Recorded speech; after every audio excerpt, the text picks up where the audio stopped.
where to go with this podcast episode, but it's been sort of a heat wave in Melbourne. For me, it's a heat wave. For most, a lot of people just love it. It's like being over 35 degrees a bunch of days in a row, and I can't think straight. Like my job is to think. My job is to ponder and think and all that sort of shit, and I'm just brain dead. I was gonna postpone this podcast episode. Then it made me think about the different types of weather around Australia. I'm sweating in the car. I've got the air conditioning on, but I live in Melbourne in Australia, and it's kind of famous for the 4 seasons in one day, as Crowded House sang. And I always felt like in Melbourne, you can walk through your front door and it's sunny, walk through to your back garden and it's raining and thunderstorm. So the weather is so bipolar. And I guess for decades Melbourne has been known as the artist's state of Australia. I'm not sure about that anymore, but I've always thought that maybe it's because the weather is just so nuts and most artists are fucking insane. Yeah, Melbourne with its crazy ass weather, it is conducive to all these kinds of just so many like different emotions, different senses of craziness. There's no flatlining in how you feel because it's all over the place. It's always wrong footing you. It always feels like snakes and ladders, Melbourne weather. And I guess, yeah, it's got to affect art in some kind of way. Like the last book I wrote is all over the shop with its cynicism and magic, and there's not a consistent kind of through line. It's kind of got a balance of everything, a medley of everything. I love how a place, a geography can get into you, seep into your work, and become part of it, and it can't not. I remember just being in different places in Australia and then coming back to Melbourne, I can really feel it. And especially like just walking around different parts of Melbourne. I once walked across Melbourne just to get a feel for it. 100 kilometres across Melbourne I walked, and I really got a sense of place. I really got a sense of its geography. I felt like my body was having a conversation with Melbourne when I walked across the 100 kilometres, and I feel like there's a lot of intelligence for art comes from the body and less from the mind. The mind's a good tool for it, but I felt like the body was having a conversation with its muse when I walked across Melbourne. It felt beautiful. I let something into me, and I can't explain what it is, but I can point to it by just saying that. But I feel like, yeah, place without even meaning to just gets into your work. Anyway, maybe that's why in Melbourne it's been renowned as the arts capital of Australia, because the weather in Sydney is a little bit more even, like it's consistent. If it's going to be 25 degrees at day, it's going to be the same at night. But in Melbourne it's just wild and all over the shop. It's like crimping a bit of wire until it snaps. And sometimes I can feel my brain just like wanting to snap.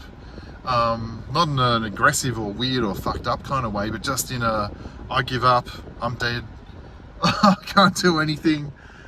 Yeah, actually I cracked the shits this morning when I was doing my mail. I couldn't think. I was sitting doing my mail to send out my books to people, and I was going, I started to it was like 37 degrees in the morning before it even hit midday, and it was high humidity. It's like you could fart, and you could probably make a small brick house out of farts. The air was so still and warm, so hot actually.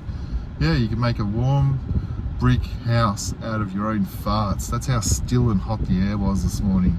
It was fucking disgusting. I hate it. I love Melbourne, but I also, I'm what do you call it? Hostage syndrome or whatever it's called. When you're captive and you start to love your captors. I love Melbourne for that. I love its stupid weather that's fucking all over the shop. I'm starting to love autumn more than, of all the seasons, they say, summer's there's songs sung about it, how we're born in spring, then we move into summer, And then into old age, you're into autumn, and winter is death. But for me, winter is fucking life. You come alive. Winter, everything is clear, crisp. I can hear even the sound. My senses are heightened in winter. Like I can hear sounds from like a kilometre away, because sounds travel further on the cold air, and you're almost trapped and suffocated in your own senses in summer. It's almost like you're coffined. So I almost feel like summer is a death month for me, and winter is the month of life. Even though it's commonly around the other way in pop culture, it's sold the other way. For me, that's bullshit. So I'm looking forward to autumn. That's when I feel like I'm reborn. I'll come up with new ideas. It's great for creativity, autumn and winter. I start to come alive. I start to feel like a normal fucking person again. I'm talking myself out, and I don't know where I'm going with this. I feel like I've gone a bit nuts today. I feel I've gone a bit crazy. So I don't know how this will go for anyone listening to this. So yeah, weather, fucking heat. Can I even think? I can't even believe I'm trying to do a podcast today in my car in the air-conditioned place. But yeah, creativity for me comes in the cold weather. It's when I feel alive. The whole world opens up like a black and white photo. Everything looks incredible and beautiful. Nothing's foggy. Everything is so. I'm alive. Like I feel sane. But when it's so hot though, it can almost work in my favor creatively, because I'm delirious. I feel like I've been pushed to an extreme. Like the older I get, the more sensitive I am to weather, and how it affects me really affects me badly, or in the most beautiful way. Maybe I'd love to try and live somewhere else at one point in time where the weather's completely different, and to see how that affects me on a creative kind of way. Because Melbourne can just be so all over the shop, can take your emotions everywhere. Maybe that's good for art. You get to do a bit of everything.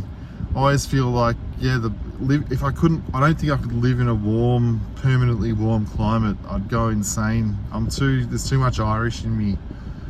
Maybe I've got to go to Ireland one day and sit down there for a while, a few months, and see what happens. See where the creativity leads me. I'm brain dead. I'm gonna call it quits here. If you'd like to leave a review of this on Spotify or Apple Podcasts, or comment on YouTube, so I'm recording this on YouTube now. I'd love it. Otherwise, cheers.